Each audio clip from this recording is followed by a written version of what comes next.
Hi, we're the Thera Sisters. Two sisters, therapists, and your new favorite podcast hosts. We're here to make therapy fun, comfy, and stigma-free. We chat with fellow healers and guests about their own healing journeys, how they help their clients heal, and how they see healing in a whole new light. How do you heal? Do you even know? Tune in and you might just find your perfect healing fit. Don't forget to subscribe and share with a friend who could use healing vibes.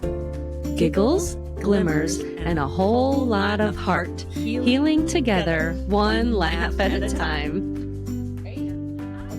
Hey, good to see you. It's been a little minute. It has been a minute. It's so good to see you guys. Okay. So we're jumping in. So we're Yeah, the Thera just- Sisters. Yes. Hey, welcome. Thank you. Yes, and you are Katie Kibort-Gibbons. Did I say Yes, that? I am Katie Kibort-Gibbons. Kibort. That's Yes, where I got Kibort. stuck, was the Kibort. Yay. Well, thanks for joining us. Oh, I'm so happy to be here.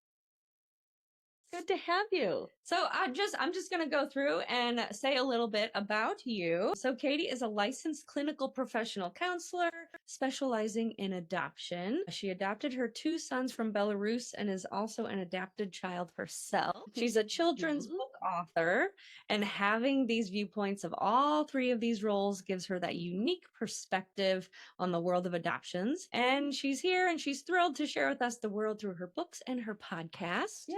And we have. Oh my gosh. So excited. They're such great books. They're so good. Do we want to kind of start there? Like, tell us your inspiration of your Sure. I would love to. You know, the idea for this book has lived in my brain for decades because, as you mentioned, I was adopted. And, you know, I'm old. I was adopted back in 1970. And I don't even remember going to bookstores and buying books as a kid like we did for our kids, you know, like we do now. Yeah. So I know there wasn't kids' books back then that really were written to understand being adopted. And then I adopted my boys in 2001, and the books that were available primarily had to do with why you're adopted. So it was more focused on the situation of the parents, you know, God formed you in my heart, not my belly, those type of messages, which is wonderful. But I always wanted to write a book that adopted kids could see themselves in the characters, that were an honest approach to the confusion that can come with being adopted, because there's a lot of confusing, conflicting emotions that come with it. And so all of a sudden, input Bandit and Pablo, you know, my dog, my cat, Bandit the dog, Pablo the cat. And as this idea was really coming to life, it took a group of therapists to be like, why the hell aren't you writing this book? And it's like, I had every excuse. Oh, well, I'm running a private practice. I'm busy. I'm this, I'm that. They're like, write the book. And the best advice was just do a first draft. Don't care if it's bad or not. Just do it. And then revise from there. And so I did. And it came so easily to just, you know, I used Google Voice, just talking into my phone. And next thing you know, it's like, I think I have a book here. Yeah. So after all that time, I finally last year wrote and published my first children's book. And I just, the whole process has been like a God thing. It's just been wonderful. But my inspiration really was to have an honest approach to what it feels like to be adopted. So it's kind of psychoeducational also, because my hope is as other kids who aren't adopted read it, maybe they get an understanding of what their cousins, siblings, friends, whoever they know who's adopted might feel. And parents reading it can maybe open up a dialogue of, do you feel this way? You know, have you ever felt this way? So yeah, I'm really proud of it. My second book is in the works. Really? With Another adventure. Yes. This one is The Adventures of Bandit and Pablo. We made a new friend, and it should be out hopefully in March. It'll be available on Amazon. And I just feel like this is a new direction of writing these adoption-based children's books. That is Amazing. Yes. And it's so important like you were saying before, where there might be that beginning of the why. But after that, there are a lot more questions that children and even adults or parents have over, how come I might not connect with this person in my family, or we are different, or how do we handle other people when they ask questions, and how do we define our family? Yeah. So Right. yeah, it is an important book. My second book deals with I would say probably one of the top issues that adopted people face, and that's when you look different from your family. And so in my second book, spoiler alert, Bandit and Pablo, meet a family of rabbits who one of their siblings doesn't look like them, and help them deal with, how do I handle this when people look at me and say, well, how are you in their family? You don't look the same. And that's a big issue with adopted kids, with international adoption, biracial, multiracial adoptions, cultural pieces. This is a big issue that kids feel because other kids notice, they notice. And it's a conversation that I've noticed in my practice. A lot of adoptive parents don't want to talk about. They want to just say, but we love you. Everything is wonderful, because it feels awkward. It feels, it's hard for them to hear that their child might be unhappy. And I try to help them realize that it's not unhappy with you or your family. It's unhappy with, they have to deal with this very emotionally charged situation, and they just need support. They need help doing it. And I think that that's hard when the parents aren't adopted. That has really allowed me with my boys to really understand, what they might be feeling, because I felt it. I was adopted. Yeah. Sure. Well, I was going to say, tell us more. It sounds like, kind of the complexity of adopting children and making space for all of those different emotions and all of those, because like you said, it sounds like a lot of times the parents are like, oh, that doesn't matter. Oh, we don't have to talk about that. We love you no matter what. But there's so much more to that. Right. And so I'm curious if you could expand on that a little bit of just. Yeah, I would love to. And it gets into some sensitive topics, because when you look at the reasons why people adopt, a lot of times there's infertility issues, there's other emotional issues going on in the parent's life. And I've noticed in my practice that bleeds through into some of these issues when kids say things like, well, you're not my real mom. You're not my real dad. And here we have a 4 or 5-year-old who says that, and the parents take it like another adult said it to them, because they have unhealed emotional trauma, emotional pieces. And it really is about, like, they aren't. And it's an honest approach to, but you're not. And that child needs space to be able to express that and understand it. And so it is a big piece that I see when I work with adopted kids. And the minute I say to them, let me tell you something, I'm adopted, you see on their face changes, because they know right then, I get it.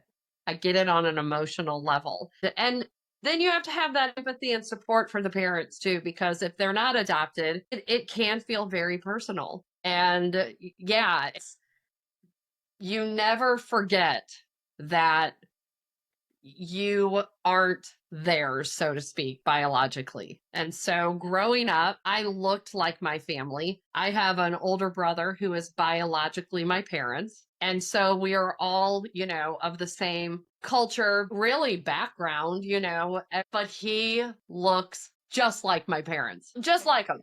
And you could know he looks like my cousins, my everything. I don't. I have red hair. I have a fuller face. I talked all the time as a kid. They were all quiet people. Like there were still nuances that, okay, sure, we all looked alike, but living in that house, I was always different, and I knew that. And so it really is this understanding of there's times you feel very lonely as a child who's adopted. And I was happy. This has nothing to do with, oh my gosh, they were neglectful of me or they treated me different. They didn't. They loved me and they are my parents. But me inside, I felt very lonely. I knew I was kind of alone in it, even before I could formulate that as an emotional understanding. You just know, it's like, you're just different. And that's the piece that I always want to help adoptive parents understand right away is you have to keep an open heart for the fact that they they know already as a toddler, as a little kid, that there's a family out there that they belong to. There's a mom, there's a dad. Like as they get older, they are very aware that there's this missing piece to them, this missing puzzle piece, and it's okay to talk about it. It's okay. And I think sometimes parents don't have the words, they don't know how to talk about it because they don't have an understanding of it. So I hear things like, but we love you. It's okay. And it is okay. And they do love them. But I'm happy to be able to help a lot of these families and kids bridge that conversation because it is really looking at it like they just have a piece missing. And that's really confusing. And you know, in my book with Bandit and Pablo, it truly is like there's days you feel really lonely, but then you quickly are like, okay, let's go do this because you don't live in that space, but you have to acknowledge that space, if that makes sense. Like, And it just, I think, points to this idea of honesty, right? And yes, being honest about, yeah, those uncomfortable questions and honest about differences and recognizing that differences isn't a bad thing. It's just that right, might, yeah, create a feeling of loneliness in someone, or it might create, something in the parents where they might overextend on something. Yeah, just kind of understanding that these differences are okay and how do we live with them or acknowledge them and honor them and right. just let them be on some level. Yeah. I think honoring them is a very good way to put it because kids on the same time, they don't want to feel different, and so it's this fine line of you have to be open to the conversation, but it has to be very driven by your child. They have to be the ones ready for that conversation. And they don't want to feel different. They don't want to constantly be reminded, oh, but you're from here or you're this. Right. But when they're ready to talk about it, you need to be open for that. And I'll give you a perfect example of, parents who really were struggling and actually did a little more harm because they were trying to be very open and honest. And they adopted a child. And when that child, became a toddler and starting school, they thought, well, we're going to be so honest and tell this child why we adopted them. And they proceeded to put on this 5-year-old all the issues they were having, getting pregnant, having their own children. This is the language they use. And so this child grew up knowing, well, they didn't want me, they wanted their own. They settled for me. Not the way to handle it. It took a lot of therapy and family therapy to get that language and heal some of that hurt. And there was no intention to hurt. There was these parents were truly trying to have open and honest dialogue. But then that's the next piece, that it needs to be appropriate to the child and it needs to be focused on that child. And so, a big controversial thing that I'm going to get myself in trouble. You're going to have people wanting to cancel me on this podcast. Controversy. I'm going to say it. I'm going to be a little spicy.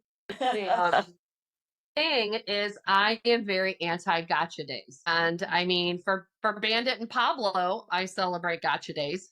But for my kids, I did not. And I come from this place of that wasn't something when I was adopted. And I loved the fact that I wasn't set aside and made to feel different. I wasn't set apart and reminded every year that you're adopted. I had a birthday. I can remember my mom saying to me, it's like, gotcha days weren't a thing back then. Like I said, I'm a dinosaur. They weren't a thing. But I remember my mom just normalizing everything. Like I was just their daughter. And I brought that into my boys' life, where it's like, no, while I celebrate in my heart every day that God allowed me to be your mom, I also don't want you to feel like you are any different or anything, just because of how I became your mom. And I can remember when they got old enough in primary school, first grade, second grade, and they're like, well, this person has extra presents. They have a gotcha day. I'm like, sorry. And they're like, but we want the presents, I'm like, no, not going to do it, because of the fact that I want so much normalcy around the idea of this is how we became a family. And it's okay. And you don't have to be different. Now, are you traumatizing your children doing a gotcha day? No. So for all the haters out there, do your gotcha days. Yeah. But for me, for my children, it just wasn't something that I know as an adopted person myself, you don't want to constantly be reminded and set aside and highlighted. Be like, oh, yeah, this is the day we got you. Because that's what it's saying. And it's like, okay, that's kind of weird, you know? Yeah. And it's just the perspective of an adopted person. It's so different. So on the outside of that, it's like, of course, families are celebrating being able to have this beautiful human come into their life. It's based in a very beautiful thing. So I'm not criticizing the idea of it. For me, it just wasn't something that I wanted to do. You know, it's just something that normalizing adoption and how we became a family, and that this is just normal. You know, I do air quotes. I'm a counselor. Well, I wonder too, maybe that is a conversation, you know, for when the child is older to maybe determine, what do you feel about gotcha days, or, you know, Right. see, as opposed to making that decision for the child, you know, when they're younger. And I have a perfect story to share with you along those lines, because that's exactly what it was. My kids always knew the day they were adopted, always. But it was celebrated, but not like a birthday. You know, it just wasn't put at the same level. But when they both, because they're only 16 months apart, when they both were 18, they got a matching tattoo of their adoption date in Roman numerals, same place on their chest. And they said, you know, this is to honor the day we became brothers, which, you know, dedication of my book, We Are Brothers. Yeah. They honored that day in the most beautiful way. And of course, they were funny. They're like, Mom, you should get one too, because it's the day you became our mom. And I'm like, I'll wait on the tattoo. But yeah, so it does go back to that. They always knew. And when they were old enough and ready, they did the coolest thing for brothers and honored that day.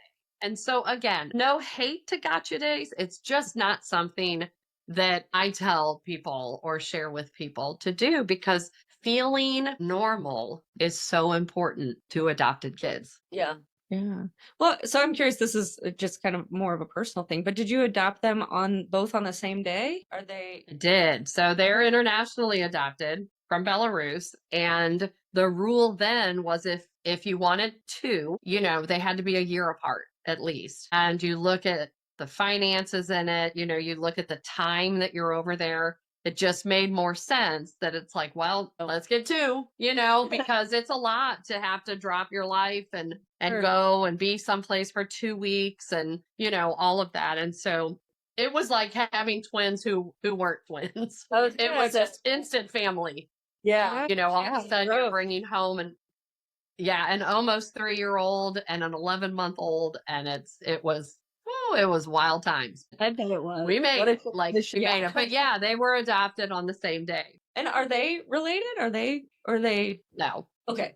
No. Yeah, they became brothers through adoption. Very cool. And adoption, that whole process, it is a process. It is a process. No matter what avenue you take, it's a process. And, you know, I have a lot of feelings about that, because it's something I advocate for. There's a lot of people that this is a controversial subject, because there's a lot of people that are very preservation of the family, anti-adoption. I am very pro-adoption because I had just a wonderful experience. My boys did too. But no matter if you go the foster care route, if you go private adoption, if you go international adoption, it is difficult. There's no way around it. And yes, it should be, because it's a big deal. But boy, there were times where it's like, do I really need to drive to the state capitol to get this thing signed again? There were just so many hoops that you jump through. And that then led to other issues, like you're watching, you know, friends get pregnant, have babies, and it's like, and I'm just driving, getting all this paperwork signed. There's a lot of emotion behind it on both sides that, you know, my message is always, you know, take care of your mental health and process it, because it's grief, it's trauma, it's beautiful, but it's all these things in one. So then you have like parents coming in with all of this struggles to the child, and then the child is bringing whatever from their small history, perhaps, or not. Right. And there's a lot of kind of work there to come together and to understand each other. There's a lot of work. There is. I mean, I always say adoption is rooted in trauma. It's rooted in abandonment because that's what it is. But it can be beautiful. It can be joyful. It can have beautiful outcomes. And someday when I'm like leading the country in these programs and classes to help heal trauma in parents and children, someday, that's really what it is, that mental health piece where there's so much healing that needs to happen. And I think, well, and people have said this to me, well, you're a therapist, so your boys were destined to be fine. Okay, well, sure, but I'm still a mom. And Right. I don't do therapy with my kids per se, but yes, I have an understanding. But I always say it, I'm also an adopted person. So there's also then a viewpoint that's very different where I understand my boys were raised in an orphanage. It was an institution.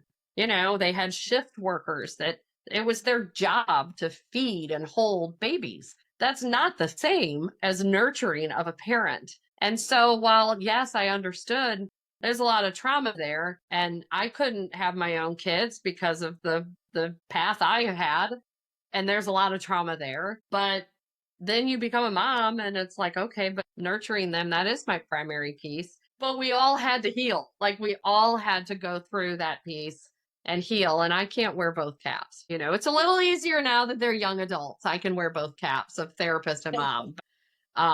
You can't be both when they're little. You have to just be mom and find good people to help you. So I think I had an advantage knowing they needed support on some level, but I don't know. It definitely was a journey. Definitely was. Yes. Yeah. Well, I think that's a good transition just into one of our questions is healing, right? For you, what are some of the main ways you heal and how do you help your clients heal? And so far as what part? Like when they adopt or? Well, just as well, I guess maybe a question could be like writing this book. Did that help you heal a little bit more or do you see, like, do you use it with clients at all and like talk about how it might help them heal? Yes, with kids, I absolutely do. Let me tell you how, just for me personally, how this book helped me. I felt like it was such an honor to present this to my children because that really, like, I wanted them to feel seen and really, and then just for all adopted people out there. But that was really not, you know how sometimes you don't know you need healing in an area until it happens. And then it's like, God, that feels so good. I didn't even realize I needed to put that out there for them. I was always thinking like adopted kids. And then when I wrote it and I sent it to my boys, and the book's dedicated to Christopher and Alex, my sons. When I sent it to them and got their reaction from it, it was like, oh my gosh, like I didn't even know how badly I needed that. Not their validation, just their response, just that emotion of feeling seen, that they just really related to it. And they're like, my gosh, that's it, Mom. You nailed it. Like, that's perfect. So in that sense, that's my hope with adopted kids is they can see Bandit and Pablo, who were both adopted from different situations. And I love that too, because, Pablo and his sister, like the book said, they came together. It's like foster kids, a sibling pair, they have each other. It's a little less scary because they have that. Bandit was adopted from an institution, from an animal, pound, so to speak, and that's scary. So just having kids be able to see themselves and their situation in that, I guess the message and healing is you're not alone. You're not like, there's a lot of people in that situation, and kids love animals. Who doesn't understand? When I read to classrooms or at libraries and I say, who here's adopted a pet? And every hand shoots up versus, who here knows someone who's adopted? And you might have one, but I always lead with who's adopted a pet because it's the best way for kids to understand adoption. It's like you took this animal and now he's in your family and it's wonderful. But that animal was scared, like he didn't know you. And so, that's a lot of the healing piece, I think, when I use it in therapy. The conversations I hope it opens up as far as the parents is to be able to see from a different viewpoint that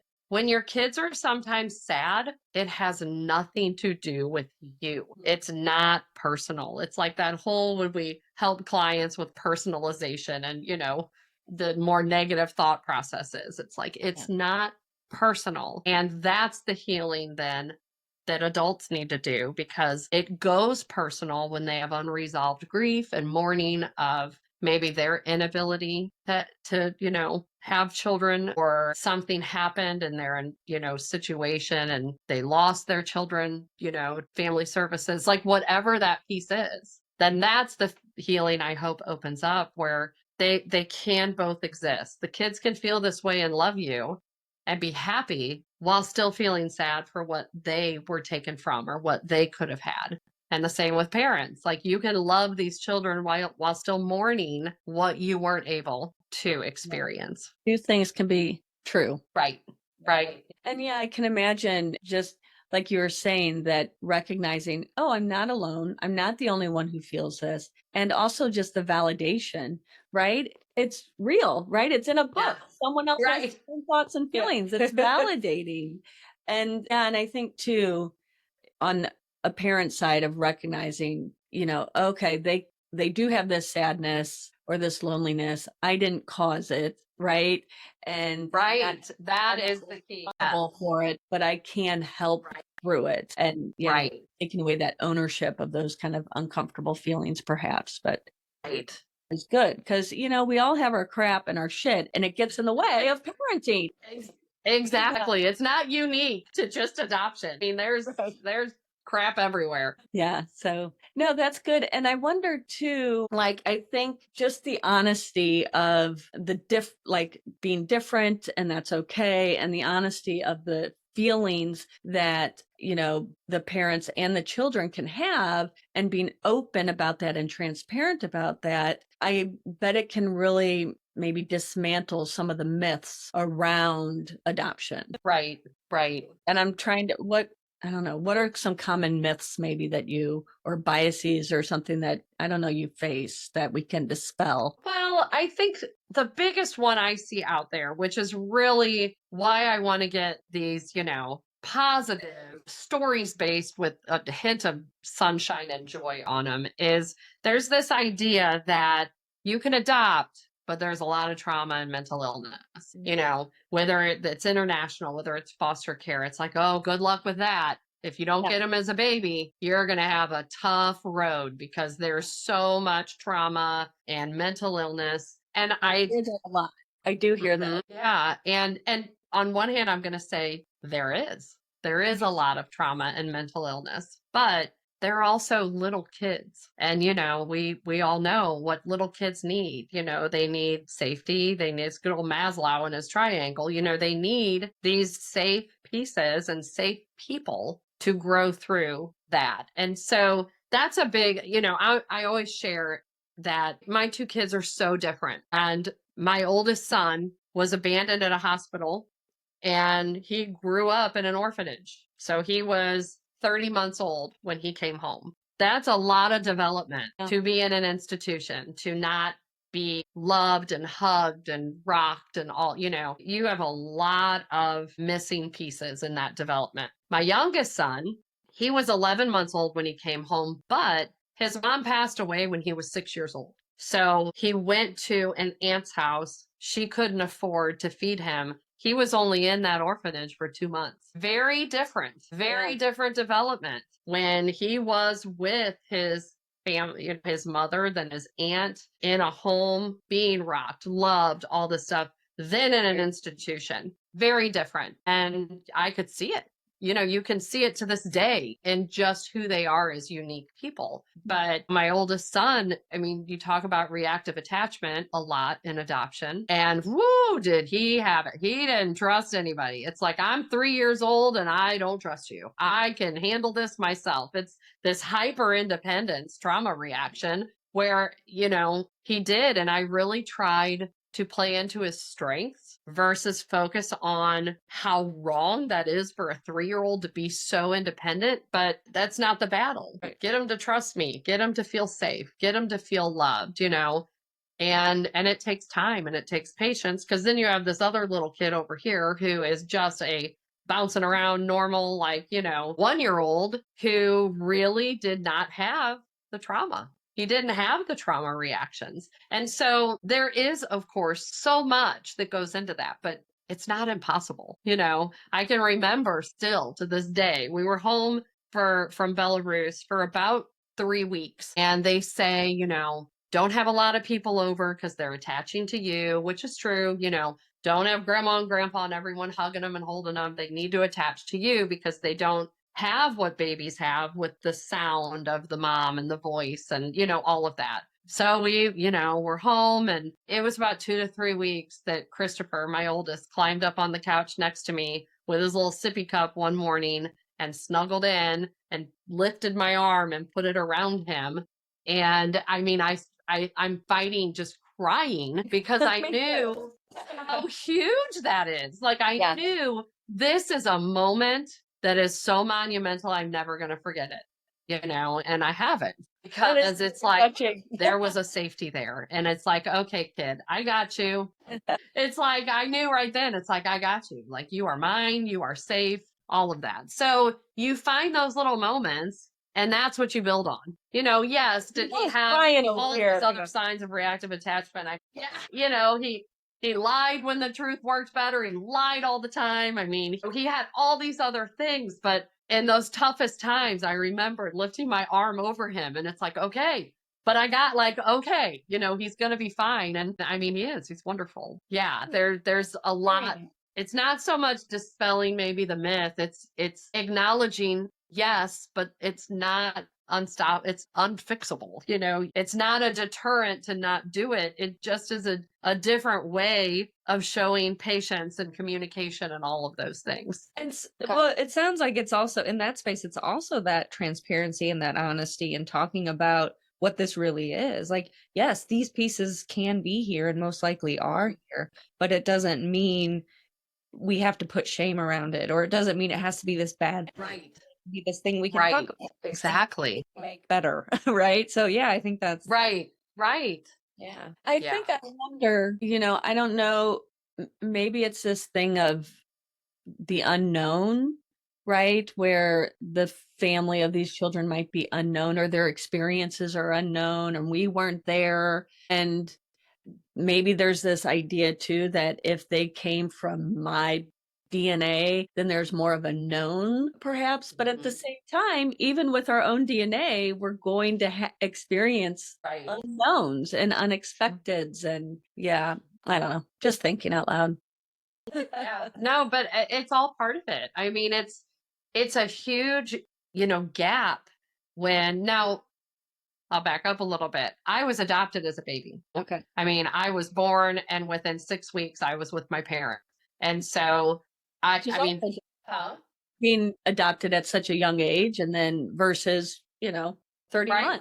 Very little trauma in that, because I was 6 weeks old, and so my trauma piece, if we're going to call it that, came later as I got old enough to realize, like, okay, but where's my mom who gave birth to me? Where are those people? Who do I look like? Who's like that? Like that whole piece. But when you are a year old or 3 years old or 5 years old, that's a huge gap of time, that when you have a baby and you're with that baby every day and raising it, that 5-year-old, you don't know that background of the 5-year-old that you just met. And so, there's just a big unknown with it. But it's almost like maybe my third book needs to be like a manual for parents, because I think too many times people get focused on the fear of this, what's this child need? Who are they? Like, what have they been through? Oh, like there's so much fear, because as adults, we know it. Like we know, oh, there's going to be something coming out of this that's not good, versus just saying, okay, so this is where I start. This child is 3, 5. This is where I start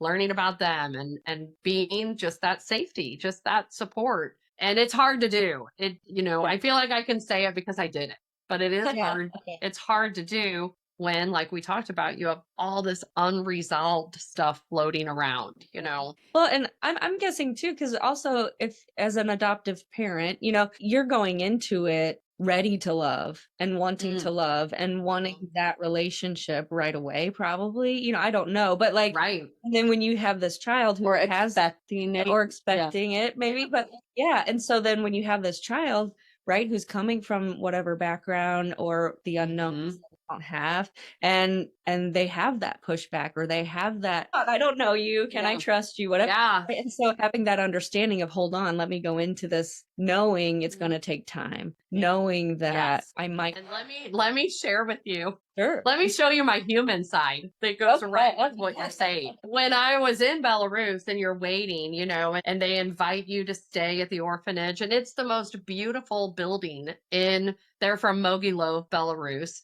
And apparently the president of Belarus was adopted. He was like all these children, or he grew up in the orphanage. I correct myself. I don't know if he was adopted, but he grew up in the system, so to speak. So every orphanage was like a castle, and it was beautiful. And they invite you to stay there, and you get to see the kids every day, and the very first time we met Christopher, and his name was Yuri Andreevich Nasinikov. That was his Russian name. The first day we were meeting him, it's like I was overcome with love and excitement. And it's like, oh my gosh, I can't wait. And I went to go hug him, and he screamed bloody murder. Ran, hid, bawling, sobbing. And I'm like, but I love you. Like, I'm okay. It's okay. Like, I'm not going to crying. The workers are like, maybe you should leave. And I'm like, but I miss mom. Then, like, Imagine the disappointment, right? it was crushing. Just crushing. Then we go see Alex, who was Alexander Subak Valentrinovich. Good hockey name, like he should have played hockey. But then we go see him, and he's just arms up and smiling and love me. And so it's easy in that moment that's the kid that you attach to. That's the kid that's like, at least one of them loves me. Like, that was the thought. So it's like, okay, at least I have one. And so as you go through the days, and I'm attaching so well with this baby, this little, 11-month-old, and this older child is looking at me like, I don't know who you are, and I don't like you, and I don't trust you. And if you come in this circle, I'm screaming. After a few days of that, the grief, the sadness, the disappointment, all those real emotions hit me to where I truly was like, well, maybe this was a mistake. Like, this kid hates me. And I'll never forget, we had like a translator guide to help us through the process. And he said to me, he's like, Katie, so if someone took you now and said, okay, from now on, you're going to go live in this country here with this family, do you think you might be scared? Do you think you might be like, I don't know who you are? He goes, you're a stranger. Just be patient. And it took that man to remind me, Right. who's a therapist, who knows, Adopted. remind me, right? It's like, oh, you're right. He's old enough to know. Yeah. We're strangers. And it's like, God, thank you for the wake-up call. But I'll tell you, from that time to those 2 to 3 weeks that he put my arm over him, it was devastating. I mean, I cried more than anything, because you just feel like you're doing something wrong. You just feel that way. Where in reality, it's like this kid's adjusting, and you have to just, cry in the shower and get out there and be that support and that safety for him. So yeah, I mean, it's just, there is this piece where they're not necessarily going to embrace you right away. And you have to be prepared for that, because it's hard. And I've met with a lot of families that I've worked with that they still are kind of mad about it, the adults, and they're stuck there. And it's like, okay, but wait a minute. Let's look at this as grief. Let's look at this as disappointment versus anger, because this is a little kid. Like, and we're not going to be mad at them for that. But again, that's the humanness of it, Well, and yeah, just that, how the interpreter just kind of brought you to natural instincts of human beings, right? Of especially those who've had to protect themselves. And it is about, well, it's not safe to trust you. I don't know you. Right. Right. And I don't know you're you. going to be standoffish. And that's competing against this person who's like, I am here to love. I know you can trust me. And, looking for that gratification of that feel good emotion, because perhaps there is this idea of, look at me, I'm a good person adopting a child. And Absolutely. yeah, you get I mean, that's all part of it too. Yeah. Where you have it, in your mind where it's like, oh, I'm a hero. I'm saving these kids from this institution. And this is wonderful. And, people would say to us, wow, these kids are winning the lottery. And I'm like, don't say that. Like, don't say that to them. It just always hit me in this place of like, no, this isn't about that. But if you strip it all, the emotion down, it is such a big change. It is such a chance at something, different than what they have. But you have all these good feelings. And then it's like they're unhappy. And that happens anytime a child is old enough to know, I don't know you. Like you are a stranger danger. You are a stranger. I have left what I know, even if it's a bad situation by many people's definition, it's what I know. And now I'm in something that's a good situation by people's definition, but it's strange. I don't know it. I'm scared. I'm fearful. There's so much. And that's getting back to that myth of, there's a lot. Trauma, mental illness, disruption, abandonment, all these scary, big, negative things. Let's be honest in that, but let's also then fill in what they need to heal that. And I think that's my big message. It's like there's so much healing that can come to have such a beautiful, wonderful, relationship with your kids. Yeah, to give them their space and their time, and be there for when it's, what's the word? I guess to fill in those holes, but also like when they're ready for it too. Yeah. Like, they're open to it. And it, those, and over time, right, the idea is that those blocks, are less. And right. Yeah, the walls crumble down a little bit. Yeah, they definitely do. Yeah. Well, this is amazing. Yeah. I love all of this. Yeah. I love, everything that you have to share and the way that you've made it so accessible and relatable with your books. I'm very excited for next month to get the next one. I know. Yeah. A couple more parts to our podcast, talking about giggles and glimmers. Mm-hmm. So we asked our guests about a recent giggle or glimmer. Or do we do both? Okay. So glimmer meaning like an aha, like parenting, like love moment, that type of. Oh, that can be one. Yeah. Okay. And so I'd have to say like a glimmer that I have had recently is my oldest son has since moved. He lives in Montana now, which rude, moved way too far away. And my youngest son just graduated from Missouri State from college in December. So he's back home right now. And a glimmer that I had for sure as a parent, as a mom, of watching these two become their own unique little individuals is Alex, my youngest, was home. He's walking through the house on his phone and he comes into the kitchen and, I'm cooking dinner. He puts his arm around me and he's like, Mom, Buddy says hi. And I'm like, who's Buddy? Like, I don't know your friends. Like, who's Buddy? And he's like, Buddy, my brother. He says hi, Mom. And I'm like, you're talking to Christopher? And he's like, well, yeah, he's my brother. We're talking. And then he is walking away saying, I know, we got the best mom. She's making, your favorite food and you're not here to eat it and blah, blah, blah.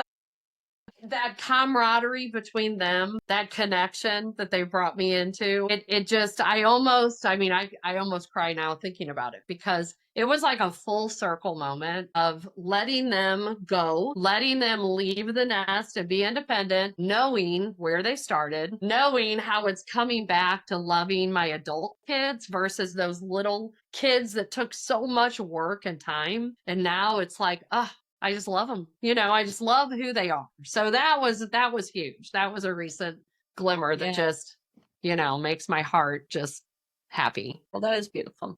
the giggles, I mean, I have lots of giggles, but I'm gonna share with you two that I hang on to from when they were younger. I'm gonna give them each a giggle because they're hysterical.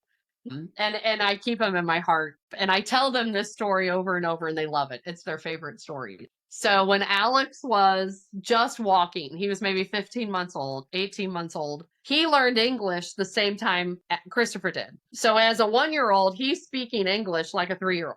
And so he knew, well, I mean, he had a big vocabulary.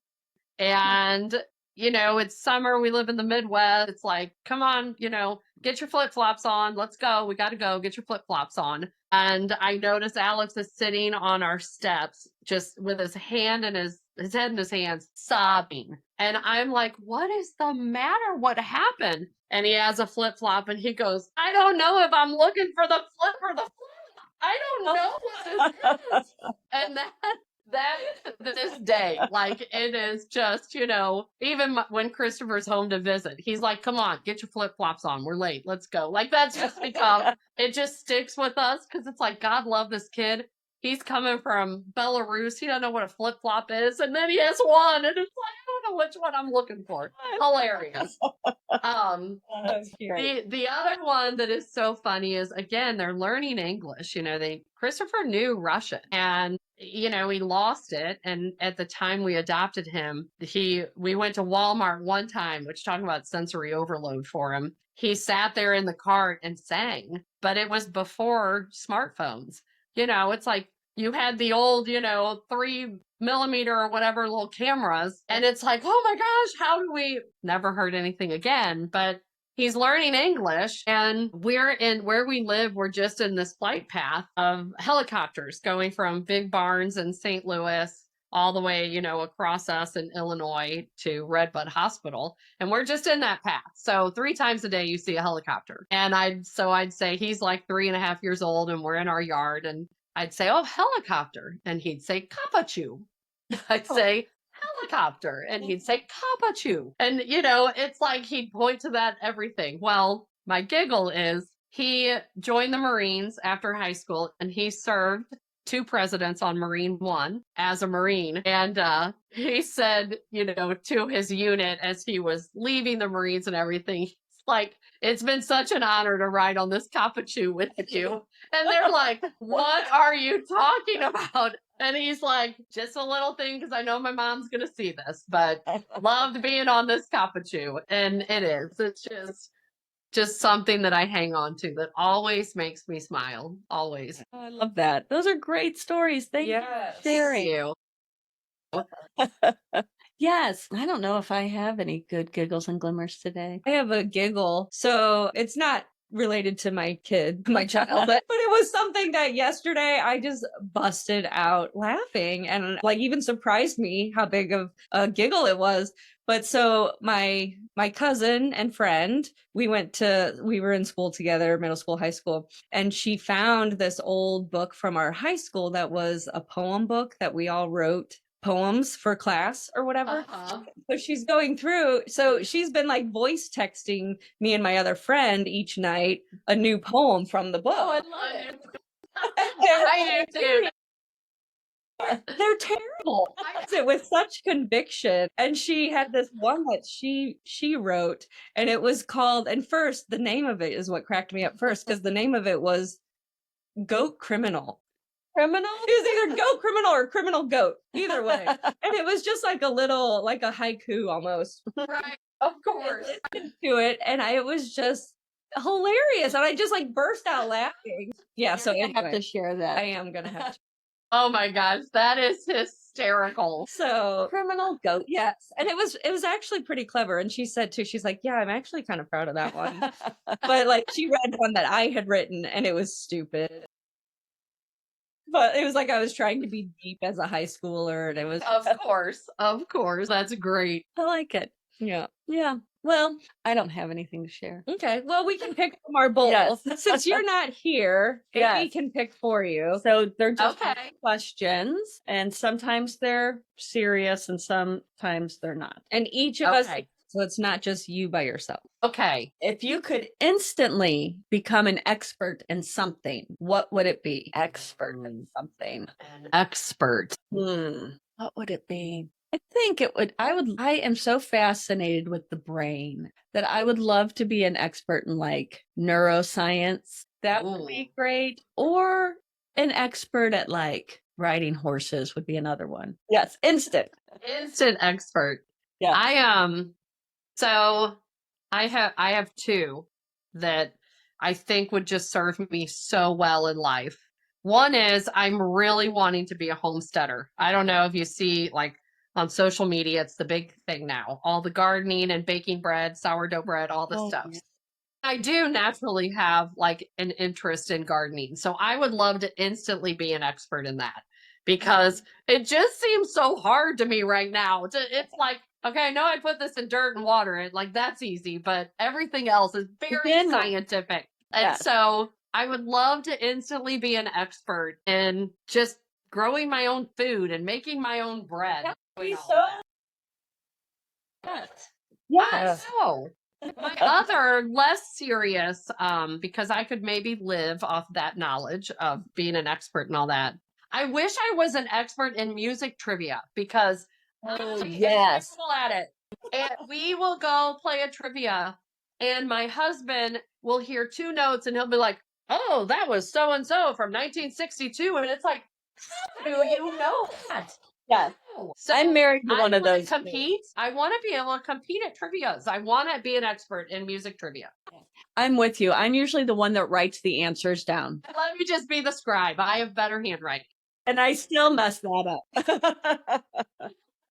Yeah. Tell them. Yeah. Yes. So mine, as I'm thinking about it, the first thing that came to my head, and part of this it's weird to say, part of it feels kind of sad because of the state of like where things feel like we are in the world right now. But because my first thought was finances. Like if I could be an expert in finance, figure out how to have a bunch of money all of a sudden or something. Yes. But like, and I teach us. Yeah, right. When I think about that, because you can do so much with it. Like right now, you need that, and it's sad that it's such an important thing to do so much. Right. But like thinking about it in the good way of how much good it could provide, Right. You're an expert in that too. I know. But that was like my first thought of like, if I could figure out how to do that, and then I could figure out what to do with all of that, that would be helpful. Right. That's what I'd want to do. So helpful. So changing the world. Right. Yes. Right. This has been it's great seeing you guys. It's been so fun, and it's so good to see you. Well, so closing up here, I do think it's important that you promote this third book that's coming out in weeks. And I'm wondering, are you going to have like a book signing, or are you going to be anywhere? Well, I'm hoping I could email you a list of places once I get it. I'm just now starting to work on that whole marketing piece, which I'm terrible at, but I'm really trying. So there's some bookstores, on my Illinois side. There's one in Kirkwood. There's one in St. Charles. There's some like craft fair things that I'm trying to get a little spot in. So yeah, I have a bunch planned for spring through summer. And so I would love to be able to send it to you, and I'll take any promotion you can give me of just sharing information. Yes, we'll put it out on all our stuff. Yeah. Love it. Definitely let us know when and where you'll be in Kirkwood. We'll come see. Oh, I will. I know it's a little bookstore. I need to get back in my email and share it with you. I'm hoping to get a date like April, May to just be there. And how can people find you online? So, www.katieshiningstories.com is where you can find me. The books are on Amazon. You can just search Bandit and Pablo and they'll pop up. And so, yeah, right now that's it. My podcast is still in the works. So I'm not going to do too much promotion of that until it's ready. But yeah, Katie's Shining Stories is the website that just tells a little bit about me and Bandit Pablo. And yeah, Amazon, you can get the books. Thank you so much for having me on. Yes, thank you. Get the book, everybody. Hey. Bandit. Yes, that's right. All right. We have to say our things. We are the Thayer Sisters. Oh, yes, we are the Thayer Sisters. Follow us, subscribe, like, all of the things. Yep. Share. Instagram, Facebook, YouTube, Thayer Sisters STL, Spotify. Yeah. All the things. They're awesome. Follow them. Great. Thank you. So great. Bye, guys. Great to see you. You too. Bye. Thanks for hanging out with us on the Thera Sisters podcast. We're so glad you tuned in. Don't forget to subscribe to our newsletter for more healing goodness, events, laughs, and all the good stuff we don't want you to miss out on.